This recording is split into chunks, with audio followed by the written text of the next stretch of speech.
The lessons this morning, in particular, the first lesson and the second lesson, make me wonder. Make me wonder if we are, and I include myself, so I'm not just picking on you, but I wonder if we are really able to fully grasp the sheer terror and the awe expressed by Isaiah, woe is me, or Peter when he says, go away from me. We live in a psychotherapeutic age.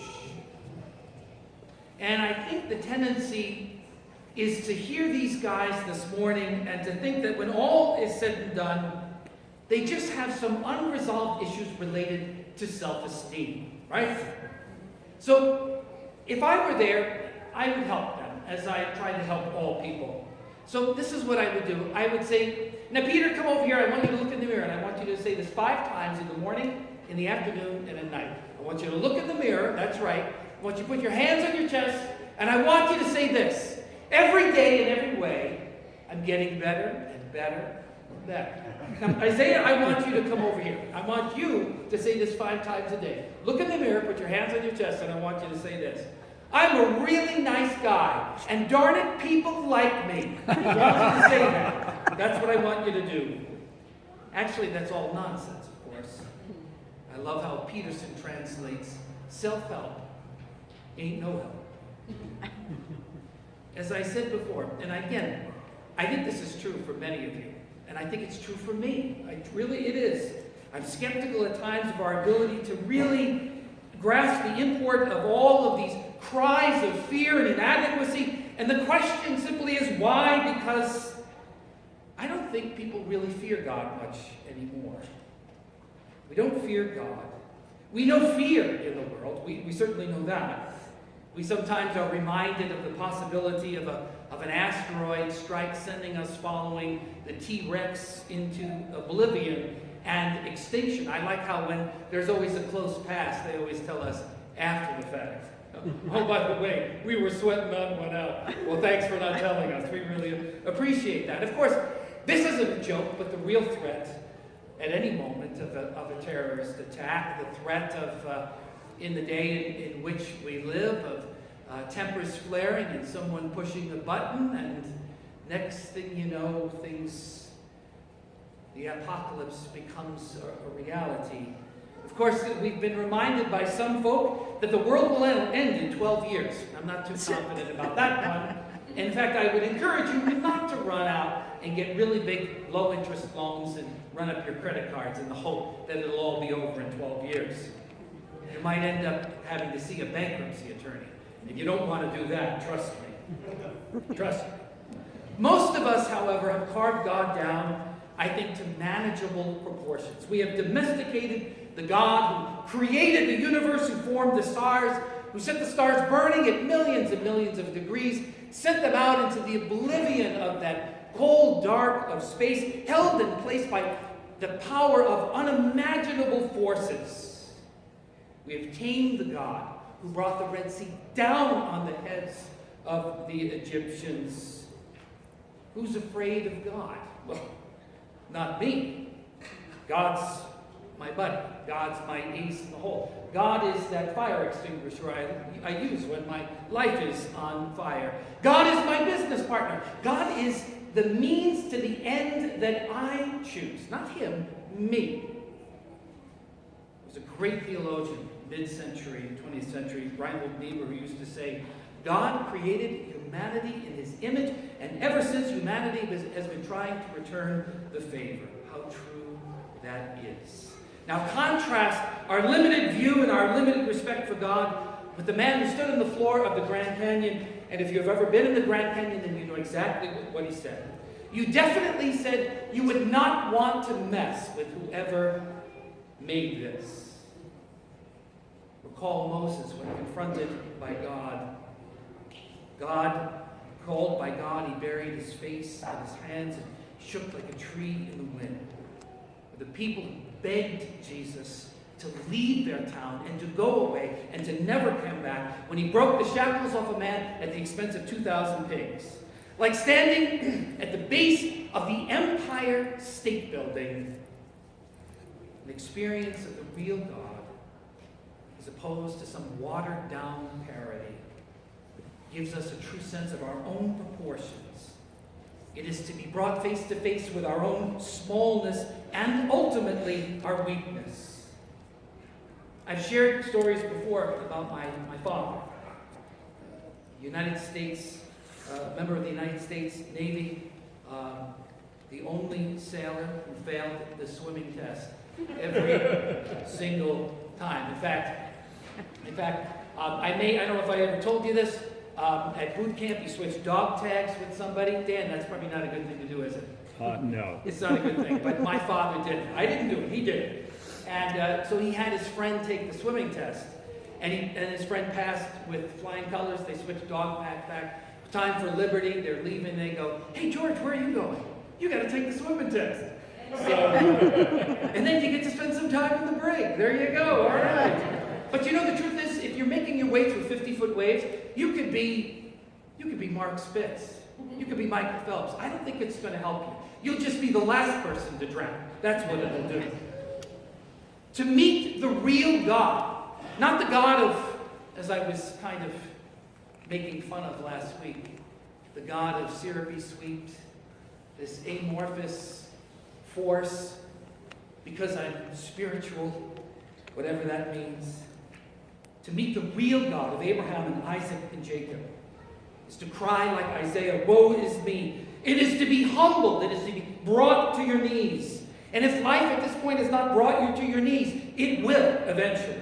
Unfortunately, I can promise you that.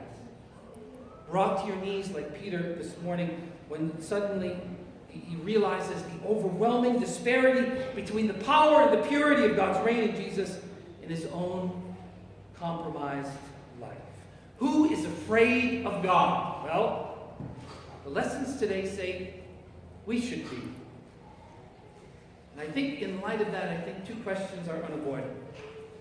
The first, what does it mean to say that I'm small? What does it mean to say, how should we unpack that statement that ultimately, when all is said and done, we are weak? And then the second question is, what does it mean to say that we should fear God? Because we can go off on all kinds of tangents, and none of them are very good or healthy. The first question is, I would say this: we are all small. We are all small. But that does not mean insignificant. That does not mean that you are unimportant. The existence of the Scriptures, the reality of Israel, Jesus' birth, his entrance into life, his whole life, his death, his resurrection, the continuing mission of the church, fueled by someone who said, "For God so loved the world," and all the crazy people in it, that he gave his only Son. All of these things testify to your importance, our importance in the eyes of God. To recognize my smallness is to acknowledge the vast qualitative difference between myself and God, between the real God and the ideas that I have about God. To acknowledge my smallness is to face up to my own brokenness, my own sin. To admit our weaknesses, to say that while we can fly to the moon and drive cars on Mars, we can build structures 2,000 feet high, we can change the course of rivers. And tell me this isn't the truth.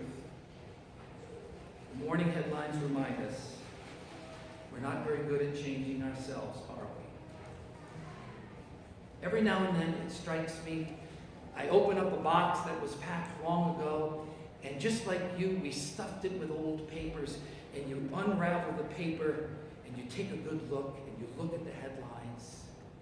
And the truth is the stories don't change, do they? They don't change. It's just the names and the places. Our inability to change ourselves, how true that is. To face up to my smallness is the beginning of wisdom. God, Paul would tell us, brings us down and brings us low, not to keep us there and to grovel in the dust, but ultimately brings us low to bring us back up. God lets me see that I am so full of myself, so that then I can be full of God. God tells me that when I admit my powerlessness, that opens me up wide to change and a strength that nothing else can match. Should we fear God? I've heard this more times than you'll ever imagine. Pastor, someone will say to me, I am absolutely certain at this moment in life, for whatever reason, and I have some ideas, but for whatever reason, I am certain that God is punishing me. I watched an interview just a few days ago, in fact. It was Barry Gibb of the Bee Gees. There used to be 4 of them, you know, right? Mm-hmm. And then Andy died of a drug overdose in the late 80s. And then Maurice went in for routine surgery early in the 2000s and never came home. And then Robin battled cancer for years and years and years. And Barry sits there in his mansion with millions and millions of dollars. And he can barely speak because no matter where he is and no matter how many people are in the room, when you lose 3 brothers, there is a fundamental loneliness that will never go away. And he says, here I am, the oldest of all the brothers, and I'm the one that's left. And I ask myself on occasion, if maybe this is God punishing me and punishing us for all the success that we had. Pastor, I'm sure that God is punishing me. I'm sure that God is getting me back for something that I did. I would say clearly to you this morning that while life is certainly a mystery, I get that. I think if we look into the eyes of Jesus, I think we are reminded that God is not one to play those kinds of games. God is not trying to get you back. And when we talk about the fear of the Lord, we are not encouraging people to be afraid of some harsh, cruel tyrant who just for fun, like the Greek gods, wants to squash you like a bug. There's an old prayer, I think, that speaks to it well. Take free from the tumult of things into your presence. Show me who I am. Show me what you have purposed me to really be in the world. And then hide me from your tears. To fear God is to have such a deep respect and a profound reverence for God that you fear being untrue to the one who is true to you. It is to despair of all the ways in which you and I betray that love each and every week. Peter said, "Go away from me, Lord." But Jesus didn't leave. He didn't go. Slowly, painfully, sometimes with great embarrassment, he transformed that stubborn, impetuous man into a whole human being. And the promise is that he'll never leave you. Your baptism says that it's true. The bread and the cup and the bread that you'll receive in your hands in a few moments speaks of his resolve to never leave you. The good news is we can't shake him. We can never get rid of him. Amen.